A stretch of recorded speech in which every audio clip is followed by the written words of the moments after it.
Continuamos con el punto del sufrimiento o aflicción como una de las partes del bautismo. Sí. Nuestra lectura nos lleva ahora a Génesis, al libro de Génesis capítulo 50, verso 15. Dice, sabiendo que su padre estaba muerto, los hermanos de Yosef dijeron, Yosef puede odiarnos ahora y pagarnos por completo por todo el sufrimiento que nosotros le causamos. Si recordamos todo el relato, todo lo que le hicieron los hermanos de José, los hijos de Jacob, a, a su hermano menor, por envidia, y ellos también comprendían el significado de los sueños que tuvo José y que se los contó a ellos, y que ellos tenían esa envidia porque como era el hermano menor, ¿cómo era posible que todos sus hermanos, las 12 estrellas y el sol y la luna se inclinen ante él? Entonces, al entender ellos de que José iba a tener el poder sobre todo prácticamente sobre todo el mundo conocido en ese tiempo, ellos sintieron envidia y trataron primero de matarlo, pero por intervención de uno de sus hermanos lo vendieron como esclavo para que así, según su tonto pensar, según la mente de cada uno de ellos que estaba nublada por la envidia, creían que no se iba a poder cumplir el sueño que su hermano menor había tenido. Pero como los que conocemos la historia, sabemos que él siempre estuvo extrañando a su familia, a su padre, a su madre, a sus hermanos. Entonces, él no tenía en su corazón el, el sentimiento de la venganza. Más bien, él se perfeccionó en obediencia para con Yahweh y siempre le fue bien, aun cuando fue esclavo, cuando estuvo preso y que por esa fe él terminó siendo el segundo al mando en toda la tierra de Misraim, en toda la tierra de Egipto. Pero aún así, sus hermanos, al no tener su corazón claro, al no haber circuncidado su corazón, al tenerlo lleno de toda esa envidia y maldad, ellos creían que como José tenía el poder para eliminarlos de la faz de la tierra, ellos pensaron que en el momento en que su padre moría, José por fin tomaría venganza por todo el mal que ellos le hicieron. Pero José en ningún momento obró de esa manera, ya que él estaba dominado por el Ruach HaKodesh, entonces dentro de su corazón no podía existir ese tipo de sentimientos ni resentimientos en contra de sus hermanos. Y nunca lo sucedió, más bien ellos fueron los que por su propia boca declararon que fue envidia y que Yahweh sea el juez sobre ellos de todo lo que hicieron. Continuamos con el libro de Nehemías, capítulo 9, verso 32 solamente. Y dice, ahora nuestro Elohim, grande, poderoso, temible Elohim, ¿quién guarda a ambos su pacto y su misericordia? Que todo este sufrimiento no parezca poco para ti, que ha venido a nosotros, a nuestros reyes, a nuestros príncipes, a nuestros cojanín, a nuestros profetas, a nuestros padres, a todo nuestro pueblo, desde el tiempo de los reyes de Ashur, aún hasta este mismo día. Aquí vemos también recordando el relato, cómo empezó y cómo termina este relato, vemos cuando en el tiempo de Nehemías se empezó a poner en orden el santuario, se volvió al orden para que los extranjeros comerciantes no entren en la tierra de Jerusalén en día de Shabbat a realizar sus actividades de comercio. Todo esto provocó un sufrimiento sobre el mismo pueblo, y el mismo pueblo pidió a Yahweh que todo vuelva al orden anterior para que así pudieran recibir su bendición. Bueno, parece que no hay más que decir aquí. Pero si tienen alguna consulta, alguna pregunta sobre esto que estamos estudiando, sobre todo el estudio, pueden irlas anotando, pueden irlas recopilando conforme va avanzando el estudio, y así también en el día Shabbat o en el momento en que ustedes prefieran, que tengan el tiempo disponible, pueden comunicarse conmigo, pueden comunicarse con cualquiera de los hermanos de aquí de Ambato, de Pinjo, con con mi tío Bel, con mi tío Pepe, pueden comunicarse incluso con mi tía Susana allá en la montaña, y para que sus preguntas puedan ser contestadas y podamos seguir avanzando en este tipo de estudios eh, con la bendición de Yahweh, para que así pueda su nombre ser exaltado por todos nosotros, y los Goim, los extranjeros, no tengan pretexto para blasfemar su nombre por nuestra causa. Leamos ahora en el libro de Salmos capítulo 25 verso 18. Dice: mira mi aflicción y sufrimiento y perdona todos mis pecados. Lo escribió el rey David y en un momento de aflicción, sufrimiento, agonía, le clama de esta manera a Yahweh, ¿no? Mira mi aflicción y sufrimiento, perdona todos mis pecados. Él era consciente de todas las faltas que había cometido, y en algún otro dice: ¿y a quién más recurriré si no es a ti? Ya que tú eres el único que puede que da vida al ser humano, que perdona sus pecados y sus ofensas, y que perfeccionas el corazón del hombre.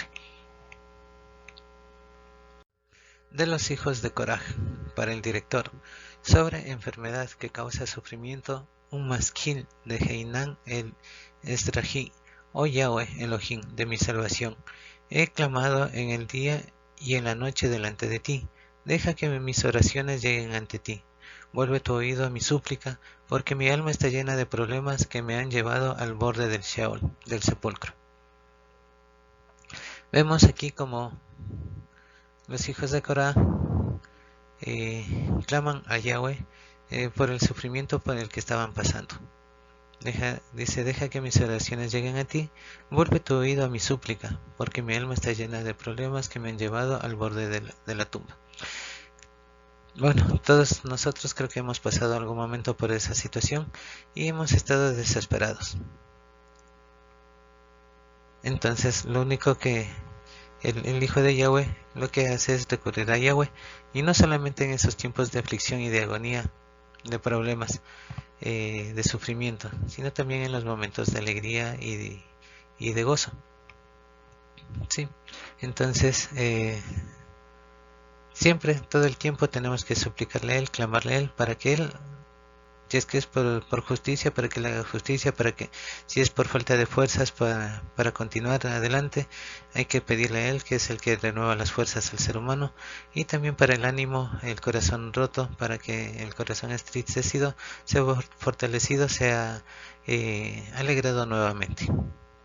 Entonces vemos como Yahweh es nuestro único, Yeshua HaMashiach también son los únicos a los que podemos acudir, a quienes podemos pedir auxilio en las tribulaciones. El Salmo 90, continuamos con la lectura del Salmo 90, capítulos 9 y 10.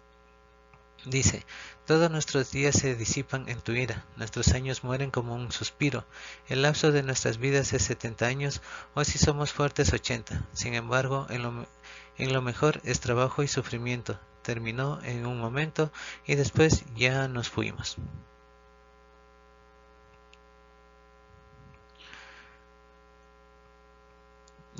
Aquí vemos, ¿no?, que nuestros días, los días del ser humano, son efímeros, son pocos en relación a nuestro Padre Yahweh.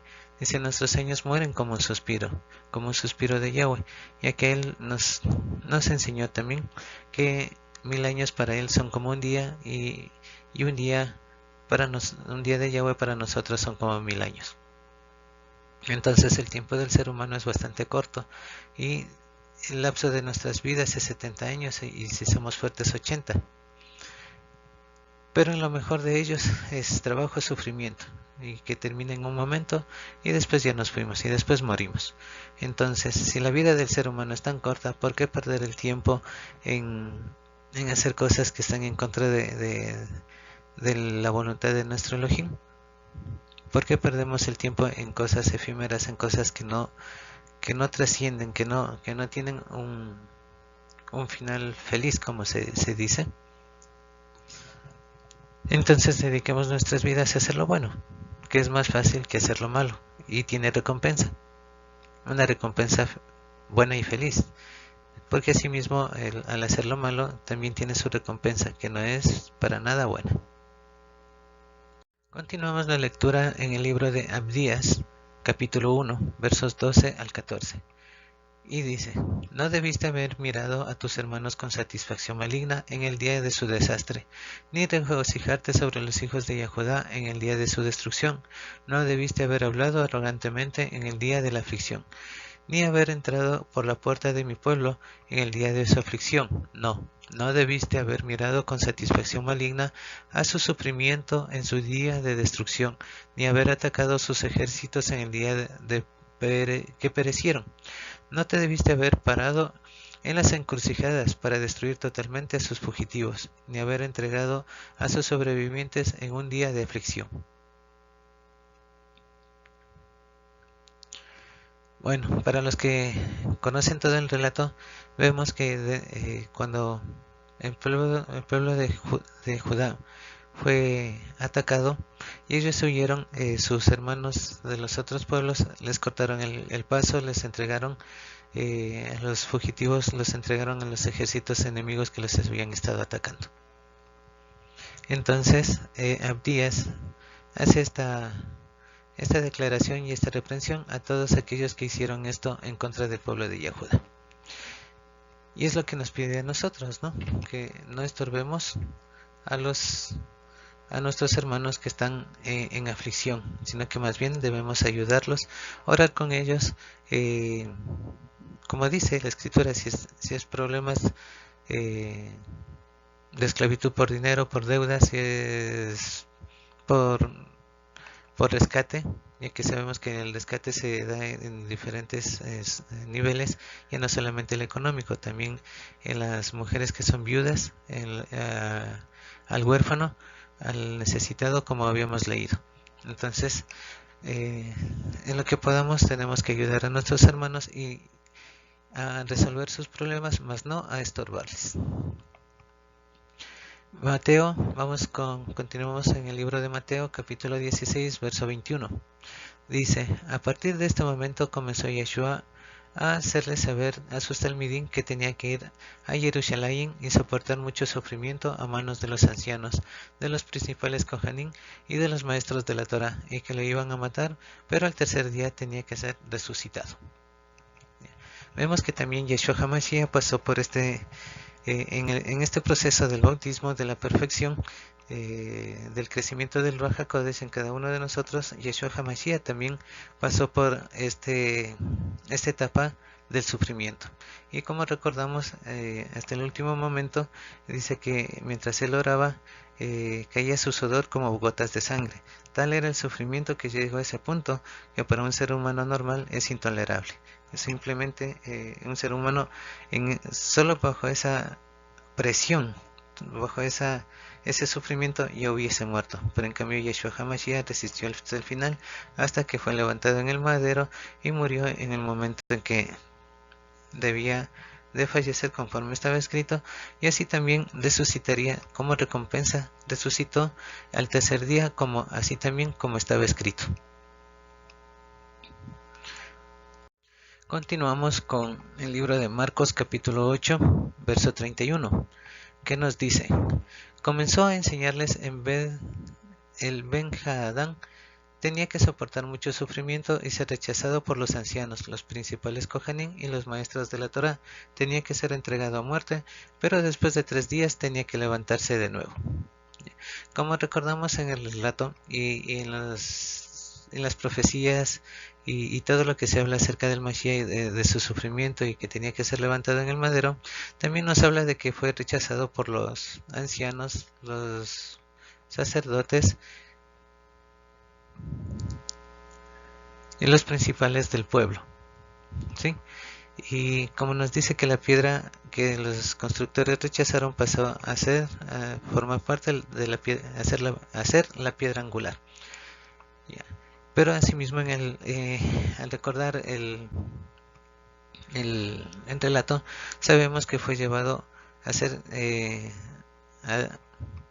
juzgado por Pilatos y por Herodes, y ninguno de los dos halló una falta, halló algo para que él sea condenado a muerte. Y como dice la escritura, cuando el sacerdote salía a buscar el cordero pascual, tenía que buscar al que sea perfecto, sin mancha, al mejor de todos los del rebaño. Entonces asimismo Yeshua HaMashiach fue juzgado para, para ser hallado limpio, ya que así fue la declaración de Pilatos y de Herodes, de que ellos no encontraban ninguna falta que sea merecedora de muerte en él. Y cuando Pilato se lavó las manos, lo que les dijo: este hombre es inocente y yo no tengo nada que ver. Continuamos en nuestras Biblias buscando el libro de Juan, el Evangelio de Juan, capítulo 16, versos del 20 al 22. Y dicen: si en verdad yo les digo que sollozarán y llorarán, y el mundo se alegrará, se entristecerán, pero su tristeza se convertirá en alegría.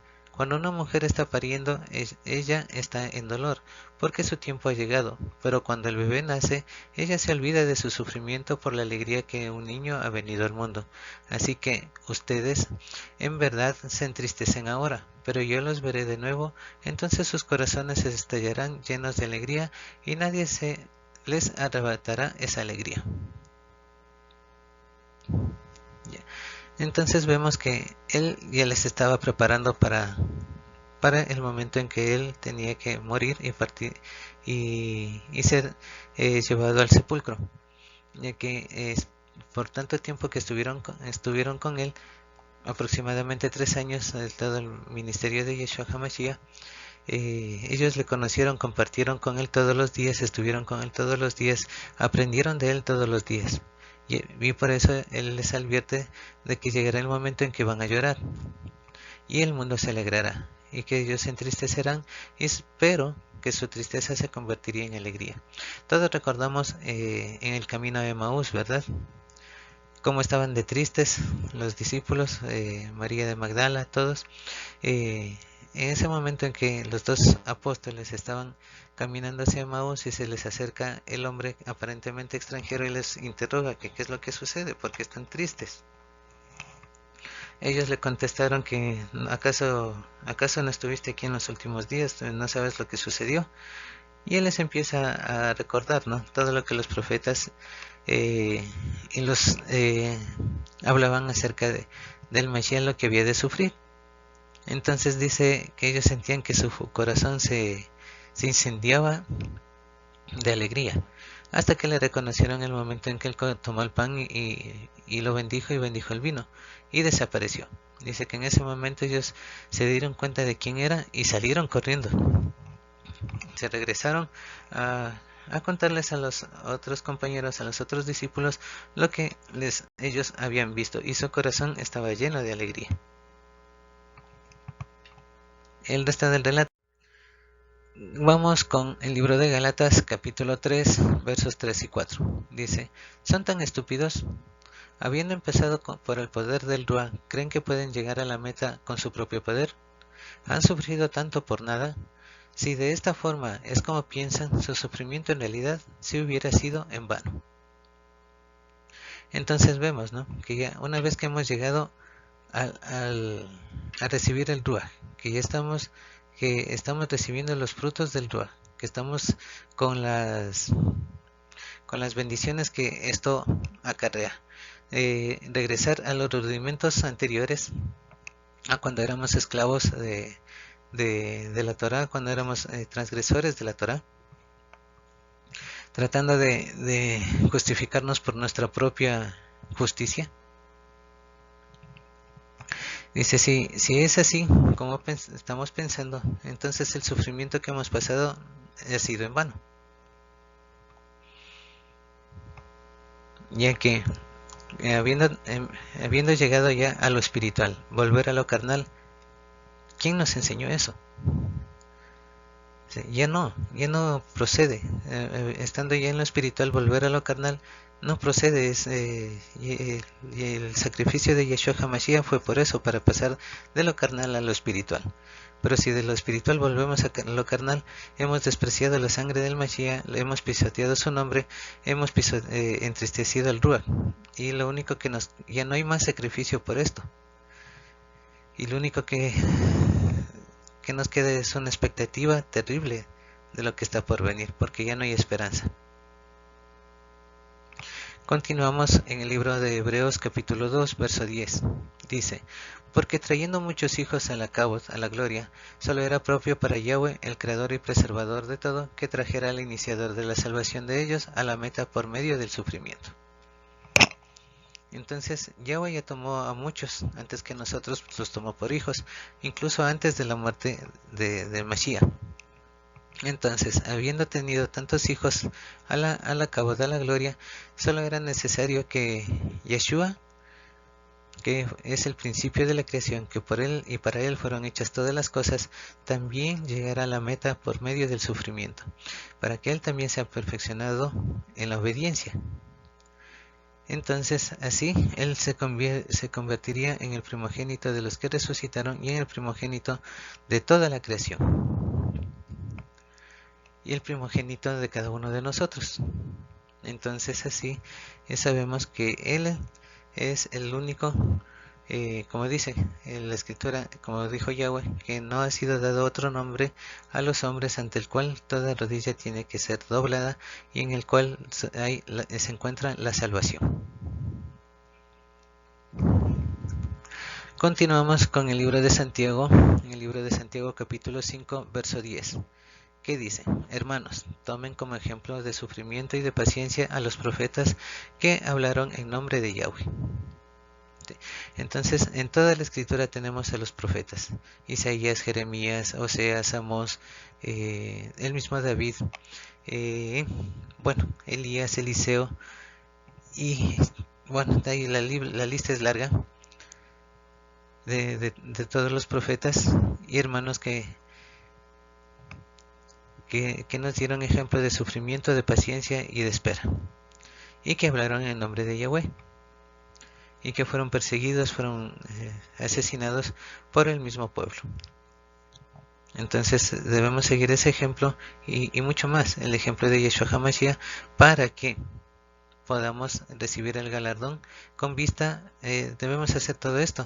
Nosotros sabemos cuál es la recompensa y cuál es nuestro galardón. Entonces, sin perder la vista a ellos, debemos seguir adelante en el camino que Yahweh nos ha dado, para que aprendamos a obedecerle 100%, así como cada uno de todos los seres de su creación. Continuando con la lectura, vamos a Primera de Pedro capítulo 2. Primera de Pedro capítulo 2, versos 19 al 20. Dice: pues el favor inmerecido, cuando alguno que es cuidadoso de Yahweh soporta con sufrimiento el castigo no merecido, pues ¿qué crédito merecen si soportan una paliza por algo que hicieron mal? Pero si soportan bajo castigo, aunque han hecho bien, a Yahweh los mira con aprobación. Entonces vemos que dentro de las injusticias que comete este mundo, muchas veces vamos a ser castigados por algo que no hicimos. En un futuro, es especulación, ¿no? Y muchas veces las especulaciones van mucho más allá de la fantasía, pero cuando en el futuro, en los tiempos del final, los incrédulos, los que hayan rechazado el Ruach HaKodesh y hayan rechazado a Yahweh y Yeshua HaMashiach como su Salvador, cuando sucedan todas las plagas que están descritas en el libro de Apocalipsis, con cada una de las copas, con cada uno de los sellos, entonces la humanidad le va a echar la culpa a los hijos de Yahweh, que por causa de ellos están sufriendo, están padeciendo todas esas cosas, porque que los hijos de Yahweh están desobedeciendo, pero los hijos de Yahweh son los causantes de todo esto, aunque no haya una razón aparentemente lógica, ¿no? Entonces nos pueden echar la culpa de todo lo que sucede por esta situación.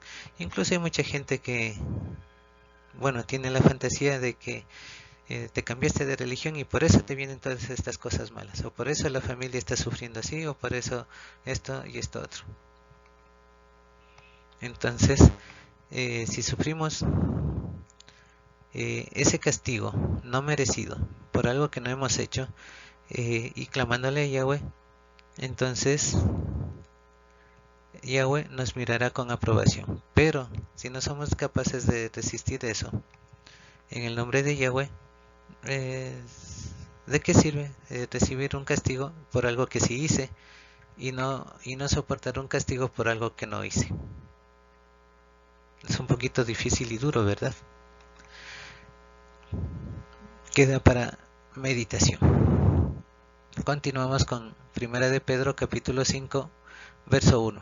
Dice: por lo tanto, yo animo a los dirigentes de las asambleas de entre ustedes como compañero director y testigo del sufrimiento del Mashiach, como también copartícipe de la gloria que será revelada. Entonces, a todos los dirigentes de las asambleas, a todos los hermanos mayores que están avanzados en el conocimiento de la Escritura,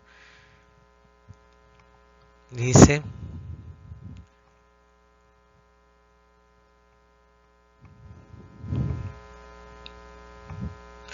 que, bueno, que animemos a todos los hermanos que exhortemos la obediencia al Padre, ya que muy pronto la gloria de Yahweh, de Yeshua HaMashiach, será revelada. O sea, para nosotros sabemos, tenemos una idea de cuánto tiempo nos queda para que todo lo que está escrito sea manifiesto y se revele la Kavod de Yeshua HaMashiach y de Yahweh en este mundo. Entonces debemos exhortarnos a tener paciencia, a ser tolerantes, a recibir lo malo y entregar siempre lo bueno a cambio. Entonces no nos queda otra, no tenemos pretextos para decir, pero es que ellos empezaron. No, nosotros tenemos que seguir el ejemplo de Yeshua HaMashiach. Él recibió un castigo que no era justo, porque él no había cometido ninguna de las cosas de lo que lo acusaban. Más bien él estaba cumpliendo con la palabra, con la escritura, con todo lo que debía cumplirse en él. Y asimismo él recibió todas esas reprensiones, todo ese castigo, él lo recibió en silencio, como oveja al matadero, dice. Entonces asimismo debemos ser nosotros y debemos exhortarnos unos a otros de que esto tiene que ser así y tenemos que soportarlo, para que así sea manifiesto el poder y la gloria de Yeshua HaMashiach y se manifiesten en nosotros todas las promesas que él ha hecho para con cada uno. En esta ilustración podemos observar cómo en un horno de fundición son perfeccionados los minerales, ¿no?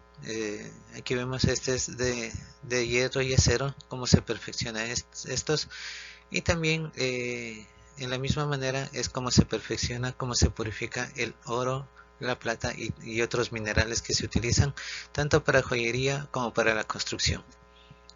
Entonces, para tener una idea de cómo es en el siguiente punto que vamos a ver, cómo es el bautismo